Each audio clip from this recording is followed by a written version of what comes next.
या बातमीचे प्रायोजक आहेत हॉटेल फानूस, शाखा number 2, SRPF camp petrol pump शेजारी, सोलापूर। सोलापूर शहरातील बंद असलेल्या पोलीस चौक्या पुन्हा एकदा सुरू करणार असल्याची माहिती पोलीस आयुक्त M. राजकुमार यांनी पत्रकारांशी बोलताना दिली। तत्कालीन पोलीस आयुक्त अंकुश शिंदे यांनी सोलापुरात रुजू झाल्यानंतर पोलीस चौक्यांमधून चालणारे कामकाज पूर्णपणे बंद करून ते कामकाज पोलीस ठाण्यांमधून चालू केले। पोलीस चौकीतून कर्मचारी गुन्हे दाखल करताना अनेक चुका व नागरिकांना त्रास देण्याचं काम करीत होते, हे वरिष्ठांच्या निदर्शनास आले होते, त्यामुळे हा निर्णय घेण्यात आला होता। दरम्यान 4 वर्षानंतर बंद झालेल्या पोलीस चौक्या सुरू करण्याचा निर्णय पोलीस आयुक्तालयानं घेतला आहे। धुळखात पडून असलेल्या पोलीस चौकी पुन्हा सुरू करण्यासाठी ठाकरे गटाच्या शिवसेनेसह नागरिक आणि काही सामाजिक संघटनांनी पोलीस आयुक्तांकडे मागणी केली होती। महिना 2 महिन्यात टप्प्याटप्प्यानं सर्व पोलीस चौकी पुन्हा नागरिकांच्या सेवेत सुरू होतील, अशी माहिती आयुक्त राजकुमार यांनी दिली आहे। वर्षानुवर्ष ग्राहकांच्या सेवेसाठी कटिबद्ध असणारे हॉटेल व्यवसायातील विश्वसनीय नाव हॉटेल फानूस।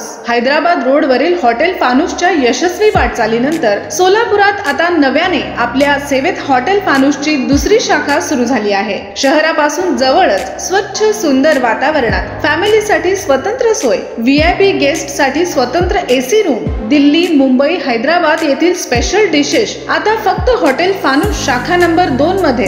या पहा जेवणाचा आस्वाद घ्या। व्हेज नॉनव्हेज सह विविध प्रकारचे डिशेस, तेही तुमच्या बजेट मध्ये, फक्त हॉटेल फानूस शाखा नंबर 2 मध्ये। आमचा पत्ता SRPF कॅम्प पेट्रोल पंपा शेजारी, विजापूर रोड, सोलापूर। संपर्क 98 90 16 47 15 99 75 61 43 17।